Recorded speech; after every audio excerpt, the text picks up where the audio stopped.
The importance of violin making outside the classical centers of Cremona and Brescia before the mid-17th century is gradually becoming better known. The fact that Dutch painters permanently kept objects in their studios to serve as models for their allegorical or religious subjects is a major asset in the study of these so-called archaic violins.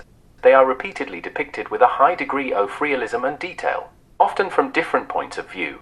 This now allows us to study and even physically reconstruct this Dutch type of instruments that would otherwise have been completely lost to time. The oldest depictions, by Cornelis van Haarlem, show us the main features. The elongated shape of the corners is due to the pre-classical technique of mitered gluing of the ribs together, without corner blocks.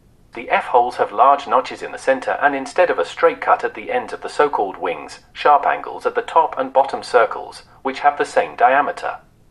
In iconography, baluster-shaped tailpieces, as here, appear only in combination with other archaic features, while straight tailpieces are also found on classical instruments.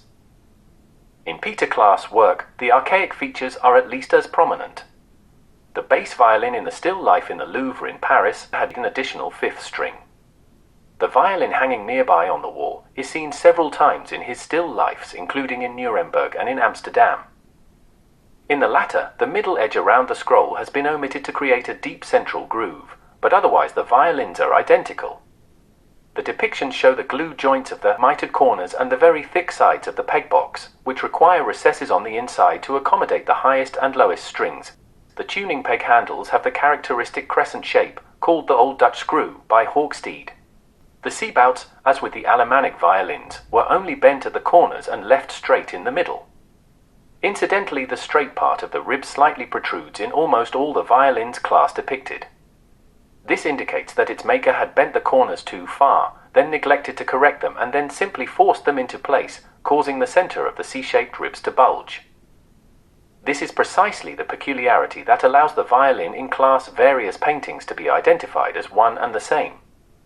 Claes' violin has a double inlay and a column or baluster-shaped tailpiece attached with a tuning peg instead of a regular button, as can also be seen in paintings by Jacob Marel and many others. His contemporary Dirk van Baburen shows three different sides of his violin. In The Prodigal Son in Mainz, we see the front revealing a fingerboard with an accolade-shaped upper edge. At the end of the peg box is the head of a bearded man with a helmet, most probably Hermes, the messenger of the gods. He is also present in Baburen's Lute Player in a private collection and in the concert in St. Petersburg.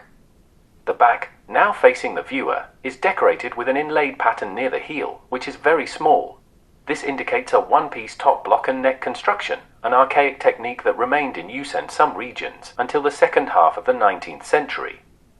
The ribs were glued directly to the back, or in a groove that follows the contour of the back, without the use of a mold. This often causes the top to be slightly larger, because the ribs, after being glued to the back, may straighten slightly before the top is glued on. Judith Leyster and Jan Miens Molenaar, both painters in the style of Frans Hals, lived together and apparently used the same models and objects in their compositions. Molenaar's estate inventory reveals that he had a violin in his studio, and from both their works it can be deduced that they used at least two. Again, it is the crowning feature of the peg box that allows for the identification of the depicted instrument. In several of their paintings, this is a black head, most likely cast in plaster or clay, then blackened and attached to the wooden neck, a technique known at the time among Dutch sitten and violin makers.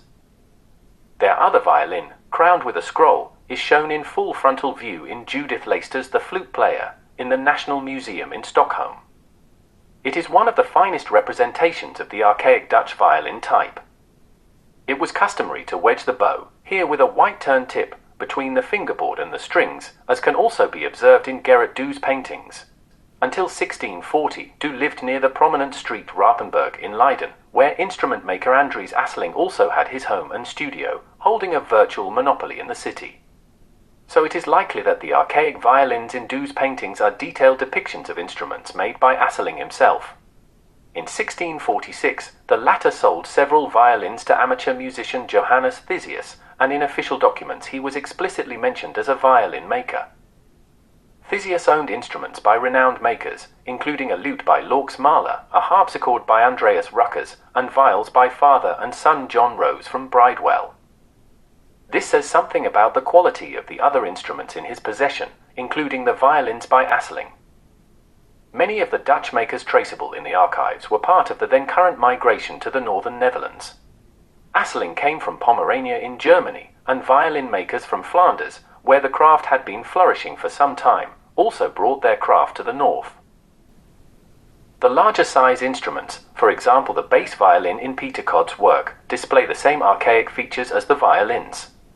Here the transition from the straight side of the pegbox to the concave side of the scroll is not gradual, but abrupt, just before the scroll itself, creating a visual separation between the two. This is another typically archaic element, also found in the 17th century Alemannic violins. There are countless depictions of the same type of violin or bass violin by artists such as Gerrit van Honthorst, Hendrik te Bruggen, and many others. The abundance of images proves not only that the violin was an important iconographic symbol, but also that many examples in this archaic style circulated, even in Italy. At some point, the makers from Brescia and Cremona introduced new methods and style based on lute-making practices. This happened within the existing archaic traditions, not simply out of nowhere.